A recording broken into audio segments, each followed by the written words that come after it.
Assalamu alaikum. Welcome to my channel. I am Iftekhar Mahmud. তো আজকে আমরা একটা প্যাসিভ রিকগনিশন্স টুল নিয়ে কথা বলবো, যেটা হচ্ছে হুইস। তো রিকগনিশন্স নিয়ে আমি একটু ব্রিফ করি। যদি চলে এসেছে যে আমাদের রিকগনিশন্স দুই ধরনের আছে, একটা হচ্ছে প্যাসিভ রিকগনিশন্স, একটা হচ্ছে অ্যাক্টিভ রিকগনিশন্স। প্যাসিভ রিকগনিশন্স দিয়ে আমরা যখন কিছু স্ক্যান করি, কোনো টার্গেট স্ক্যান করি, তখন ওইটা স্বাভাবিকভাবে অতটা অ্যালার্ট রিচ হয় না, কারণ এটা হচ্ছে একটা প্যাসিভ রিকগনিশন্স ফেজ, রাইট? আর আমরা যখন হচ্ছে অ্যাক্টিভ রিকগনিশন্স করি, তখন স্বাভাবিকভাবে একটা টার্গেটকে যখন আমরা স্ক্যান করি, হ্যাঁ, তখন কিন্তু ওখানে একটা অ্যালার্ট হয়ে যায়, কারণ আমরা হচ্ছে ডিরেক্টলি ওই সিস্টেমের সাথে আমরা কমিউনিকেট করতেছি। সেই জন্য ওখানে ওখানে যে অ্যাগ্রেসিভলি আমরা কাজ করতেছি, সো স্বাভাবিকভাবে এটা তখন অ্যাক্টিভ হয়ে যায়। সো অ্যাক্টিভ রিকগনিশন্স মেইনলি ডিরেক্ট, আর প্যাসিভ রিকগনিশন্স হচ্ছে ইনডিরেক্ট। ওকে, সো এখন আমরা হুইস টুলটা নিয়ে যদি কথা বলি, তো হুইস টুলটা মেইনলি কি? এটা হচ্ছে একটা প্রোটোকল, হ্যাঁ। সো যেটা দিয়ে আমরা ডেটাবেস কোয়েরি করি। সো ডেটাবেস কোয়েরি আমরা কি কি উদ্দেশ্য দিয়ে আমরা বের করি? সো দ্যাটস আমরা হচ্ছে যে যে ডোমেইন ইনফরমেশনগুলো আছে, একটা ডোমেইনের যে ধরনের ইনফরমেশন থাকে, যেমন কে ডোমেইনটাকে ওন করছে, হ্যাঁ, ডোমেইনটা কখন রেজিস্টার্ড হয়েছে, কে রেজিস্টার করছে, হ্যাঁ, expiry date, creation date, others যে ডিটেলগুলো আছে, এগুলো মানে বের করার জন্য আমরা হচ্ছে যে হুইস টুলটাকে ব্যবহার করে থাকি। এটা হচ্ছে প্যাসিভ রেকগনিশন্সের অনেক ফেমাস একটা টুল, মোটামুটি অনেক পপুলার একটা টুলই বলা যায়। তো আমরা যদি হুইস টুলটাকে ব্যবহার করতে চাই, আমাদের ফার্স্টে কী করতে হবে? হুইস লিখতে হবে, তারপরে যে ডোমেইন, সেই ডোমেইনটা আমাদের টাইপ করতে হবে। সো দেওয়ার পরে আমরা এখানে অনেকগুলা তথ্য পাচ্ছি। সো ইগনোর দি রেস্ট, আমরা জাস্ট হচ্ছে যে এগুলো মেইন যে তথ্যগুলো সেগুলোতে আমরা ফোকাস করি। সো এখানে ডোমেইন নেম কি? google.com। ওকে, আর তারপরে রেজিস্টার মানে হচ্ছে যে ডোমেইনটাকে রেজিস্টার করছে। কিছু পপুলার রেজিস্টার আছে, যেমন নেমচিপ, গোড্যাডি, যেটা কম বেশি আমরা সবাই জানি। তো গুগলের এখানে রেজিস্টারকে দেখা যাচ্ছে markmonitor.com, বা এখানে লেখা আছে মার্ক মনিটর ইনক। ঠিক আছে, তো রেজিস্টার দিয়ে আমরা যে ধরনের তথ্য এখান থেকে আমরা বের করতে পারি, ধরেন যে যেই হোস্ট কোম্পানি আছে এখানে গুগল, হ্যাঁ, তো আমরা এখান থেকে দেখতে পারি যে মার্ক মনিটর যে আছে, মার্ক মনিটর বেসিকলি গুগল যদি মার্ক মনিটরে ওদের এই ডোমেনটাকে রেজিস্টার করে থাকে, তার মানে হচ্ছে যে স্বাভাবিকভাবে আমরা এটা অ্যাজিউম করতে পারি যে হয়তো গুগল মার্ক মনিটর দিয়ে আরও গুগলের অন্য যে ডোমেনগুলো আছে সেগুলোকে হয়তো আবার রেজিস্টার করে রাখতে পারে, রাইট? সো এটা একটা ক্লু, এটা আমরা সামনে কাজে লাগাতে পারি। অ্যাট দ্য সেম টাইম আমরা বলতে পারি যে মার্ক মনিটর যেহেতু হচ্ছে রেজিস্টার, সো আমরা এখানে ভার্নারেবিলিটি পাইতেও পারি। সো আমরা এখানে ভার্নারেবিলিটি অ্যাসেসমেন্ট করে দেখতে পারি যে আদৌ এখানে কোনো ধরনের এই রেজিস্টারে কোনো ফ্লজ আছে কিনা, বা কোনো ভার্নারেবিলিটি আছে কিনা। ঠিক আছে, আচ্ছা। তারপরে আমরা রেজিস্ট্যান্টে চলে যাই। রেজিস্ট্যান্ট মানে কি? রেজিস্ট্যান্ট মানে হচ্ছে যে হোস্ট কোম্পানি, বা যে রেজিস্টার, যে কোম্পানিটা হচ্ছে রেজিস্টারকে দিছে রেজিস্টার করানোর জন্য, সেটাকে এটা হচ্ছে Google in this case, right? কোথায় এটা? ক্যালিফোর্নিয়া।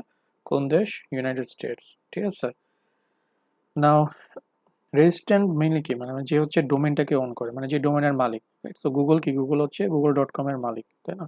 সো এইখান থেকে আমরা রেজিস্ট্যান্ট দিয়ে আমরা কি, যে এটা যদি কোনো কোম্পানি না হয়, কোনো ইন্ডিভিজুয়াল পার্সন হয়, ঠিক আছে, আমরা কি করতে পারি? আমরা এখানে একটা সোশ্যাল ইঞ্জিনিয়ারিং, একটা কোনো একটা কিছু ক্রাফট করতে পারি, রাইট? আমরা ধরেন যে রেজিস্ট্যান্টের যে নাম আছে, নাম এবং ইমেল, সেটা আমরা করে আমরা একটা ফিশিং অ্যাটাক করতে পারি, একটা ইমেল পাঠাইতে পারি। হ্যাঁ, যে মানে লাইক বোঝা, মানে একটা ট্রাস্টেড সোর্স থেকে আসছে এরকম কিছু একটা বোঝানোর জন্য একটা ফিশিং করে আমরা ওই রেজিস্ট্যান্টের কাছে পাঠাইতে পারি।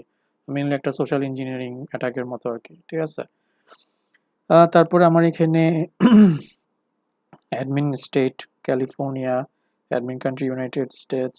So mainly admin and tech যেগুলা, সেগুলো কি? এগুলো হচ্ছে মেইনলি যে ডোমেনগুলারে ম্যানেজ করতেছে। ঠিক আছে, যে ওয়েবসাইট যেটা আছে, যেমন google.com বা আদার মানে ডোমেন বা ওয়েবসাইট যা থাকবে না কেন, google.com হচ্ছে কি এর একটা ডোমেন। ঠিক আছে, YONO it can be even a website, যেটাই হোক, যারা হচ্ছে যে যে অর্গানাইজ করতেছে বা যারা এগুলো ম্যানেজ করতেছে, ঠিক আছে, মেনটেন করতেছে, এগুলো হচ্ছে অ্যাডমিন অ্যান্ড টেক কন্ট্যাক্টস। এখান থেকে আমরা অনেক কিছু করতে পারি। ধরেন যে আমরা অ্যাডমিন অ্যান্ড টেকের কাছে আমরা হচ্ছে একটা করতে পারি আর কি, সোশ্যাল ইঞ্জিনিয়ারিং করতে পারি। লাস্টে যে আমরা তাদের কাছে একটা ফেক কোনো টেক সাপোর্ট রিকোয়েস্ট পাঠাতে পারি। ঠিক আছে, তো বলতে পারি যে যে এরকম একটা মানে একটা কোনো ফেক দিয়ে একটা রিকোয়েস্ট দিয়ে আমরা তাদের কাছ থেকে তথ্য লিক করতে পারি এবং সেন্সিটিভ ইনফরমেশন আমরা বের করাইতে পারি, রাইট? সো এখানেও সোশ্যাল ইঞ্জিনিয়ারিং এর এই যে টেক বলেন পারবেন এই জায়গাগুলোতে আসলে সোশ্যাল ইঞ্জিনিয়ারিং এর অনেকটা স্কোপ থাকে। তো ডিপেন্ড করে কনটেক্সটের উপরে। সো আম জাস্ট সেইং যে আমাদের এখানে এই সুযোগগুলো আছে, যদি অপরচুনিটি থাকে সেক্ষেত্রে আমরা সেখানে এটা ইউজ করতে পারি, ইউটিলাইজ করতে পারি, ঠিক আছে?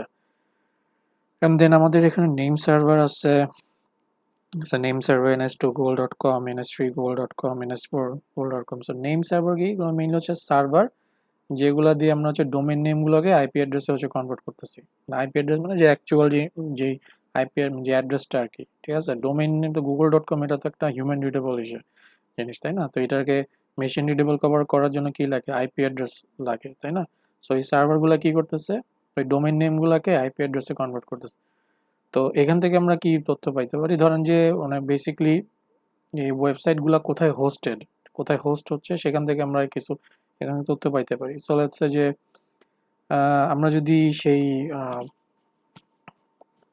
হোস্টিং সার্ভিস, ঠিক আছে, আমরা যদি এখান থেকে সেই সার্ভারগুলোর কোনো ডিটেলস পাই বা যদি কোনো সেই রকম তথ্য পাই, সেখান থেকে আমরা কি করতে পারি? ওখানে আমরা একটা আইপি অ্যাটাক করতে পারি বা ওই সার্ভিসগুলো যে সার্ভারগুলো আছে, ঠিক আছে, সেই হোস্টিং সার্ভারগুলোর আমরা ভালনারেবিলিটি অ্যানালাইসিস করে আমরা দেখতে পারি যে সিস্টেমে আদৌ কোনো ফ্ল আছে কি না, ঠিক আছে? তো এখানে ওই ধরনের মানে অনেক স্কোপ থেকে, এটা ডিপেন্ড করে কনটেক্সটের উপরে, ঠিক আছে, যে কী ধরনের এখানে ইনফরমেশন শো করতেছে ওইটা অনুযায়ী আমরা ফার্দার যেই স্টেপটা সেভাবে আমরা নিই, ঠিক আছে? সো বেসিক্যালি আমি যদি একটা এক্সাম্পল দিই আপনাকে, লেটস সে যে আমার যে একটা company, in this case Google, right? So একটা কোম্পানি যদি একটা সেম ওয়েব সার্ভার ইউজ করে, ঠিক আছে, একটা সেম সরি ওয়েব সার্ভার না, নেম সার্ভার, একটা কোম্পানি যদি সেম নেম সার্ভার ইউজ করে অনেকগুলা ওয়েবসাইটের জন্য বা ডোমেনের জন্য, রাইট? সো ওই পার্টিকুলার একটা নেম সার্ভারে যদি কোনো একটা ভালনারেবিলিটি পাওয়া যায়, তার মানে কি? তার মানে আমরা এটা বলতেই পারি যে যেহেতু একটা নেম সার্ভারে অনেকগুলা ওয়েবসাইট হোস্ট করতেছে, তার মানে হচ্ছে যে সবগুলা ওয়েবসাইটের মধ্যেই সেম ভালনারেবিলিটি বা ফ্লস পাওয়ার কথা, রাইট? সেটা হচ্ছে এক ধরনের একটা মানে অ্যাজাম্পশন যেটা আমরা করতেই পারি। অলরাইট, সো তারপরে আমাদের এক্সপায়ারি এবং ক্রিয়েশন ডেটগুলো আছে। সো এখানে আছে ক্রিয়েশন ডেট 1997, আপডেটেড ডেট হচ্ছে 2024, অ্যান্ড দেন আমাদের এক্সপায়ারেশন ডেট হচ্ছে 28, রাইট? সো এখান থেকে আমরা এই তথ্যগুলো পাইতে পারি, একটা ডোমেইন কখন রেজিস্টার হয়েছে, কখন এক্সপায়ার হবে, ঠিক আছে? সো লেটস সে যে আমার একটা ডোমেইন ধরেন যে অনেক পুরাতন হয়ে গেল, অনেক মানে অনেক পুরাতন একটা টাইমে করা হয়েছে আর কি, মানে এটাকে আপনার রেজিস্টার করা হয়েছে। তো সেই ক্ষেত্রে ওই পার্টিকুলার একটা মানে সার্ভিসের মধ্যে প্রবলেম থাকতেই পারে, রাইট? মানে ডোমেনের মধ্যে পার্টিকুলার কোনো আউটডেটেড কোড থাকতে পারে বা কোনো ফিচার থাকতে পারে যেটাকে আমরা পরে এক্সপ্লয়েট করতে পারি, ঠিক আছে? বা এমন হইতে পারে যে একটা ডোমেইন সেটা মানে এক্সপায়ার্ড হয়ে গেছে, ঠিক আছে? এটা হইতে পারে একটা এক্সপায়ার্ড হয়ে গেছে, তারা আর ওটা আপডেট করে নাই। একটা এক্সপায়ার্ড ডোমেইন যদি থাকে সেক্ষেত্রে আমরা কি করতে পারি?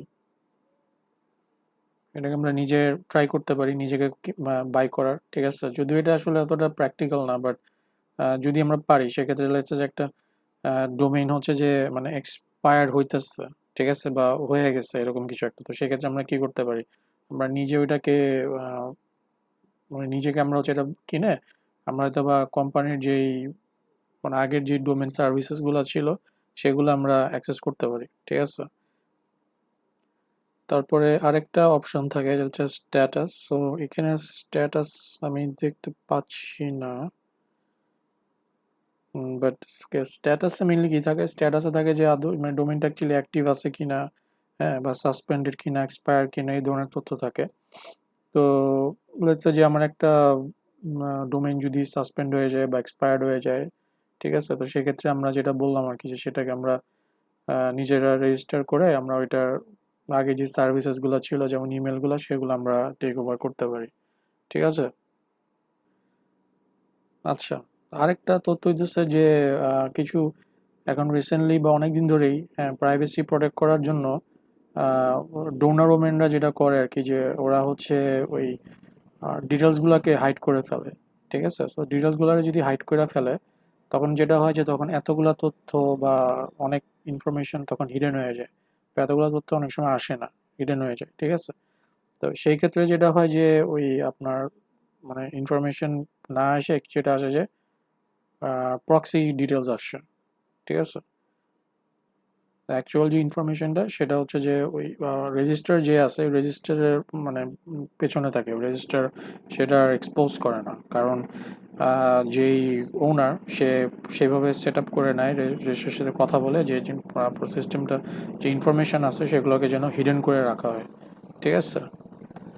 আচ্ছা, তো বেসিক্যালি আমরা দেখলাম যে হুইস টুল আসলে কীভাবে ব্যবহার করে। এখানে অনেক জিনিস আছে, হ্যাঁ। আমরা চাইলে হুইস যে পার্টিকুলারলি আমাদের যেই ফ্ল্যাগগুলো আছে, হ্যাঁ, হুইস ফ্ল্যাগ দিয়ে আমরা স্পেসিফিকলি আমরা করতে পারি, ঠিক আছে। যেমন আমরা হুইস না করে, গুগল না করে, আমরা হুইস কোন পার্টিকুলার একটা আইপি অ্যাড্রেস স্ক্যান করতে পারি, ঠিক আছে। তারপরে আমরা ডিরেক্টলি জাস্ট এতগুলো তো না বের করে জাস্ট রেজিস্টার যেটা, সেটা আমরা বের করতে পারি। তো এইগুলোর জন্য আসলে ফ্ল্যাগ আছে, ঠিক আছে, অনেক ধরনের ফ্ল্যাগ আছে। তো আসলে অত বিশেষ ভিতরে যাব না, কারণ এখানে অনেক অ্যাডভান্স বিষয় আছে, অনেক কিছু আসলে আলোচনা করা যায়। তো আমি আসলে অতটা ডিপে যেতে চাচ্ছি না। অ্যান্ড অলসো আমাদের কিন্তু আমরা চাইলে এই জিনিসগুলো কি করতে পারি, অটোমেট করতে পারি, ঠিক আছে। তো অটোমেশনের যে বিষয়টা, স্ক্রিপ্টটা, ওইটা আজকে না দেখাই, কারণ তাহলে ওইটা নিয়ে অনেকটা আলোচনা হয়ে যাবে আর কি। তো আমি চাইতেছি যে এখানে শেষ করে দিতে।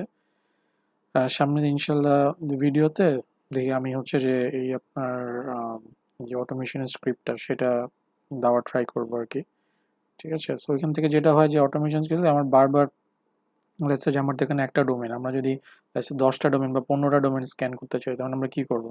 তাহলে বারবার তো আসলে আমরা এখানে মানে এভাবে করা পসিবল না, তাই না?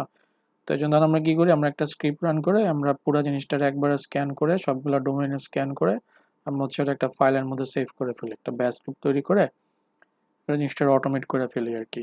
ওকে, তো আরও অনেক টুল আছে, যেমন ডিগ আছে, এনএস লুকআপ, এই ধরনের টুলগুলো আছে। এগুলো দিয়েও আমরা রিকনেসেন্স অনেক ইনফরমেশন বের করতে পারি। হ্যাঁ, তো ইনশাল্লাহ সামনে দেখি ভিডিও টুলগুলো নিয়েও কথা বলবো ইনশাল্লাহ।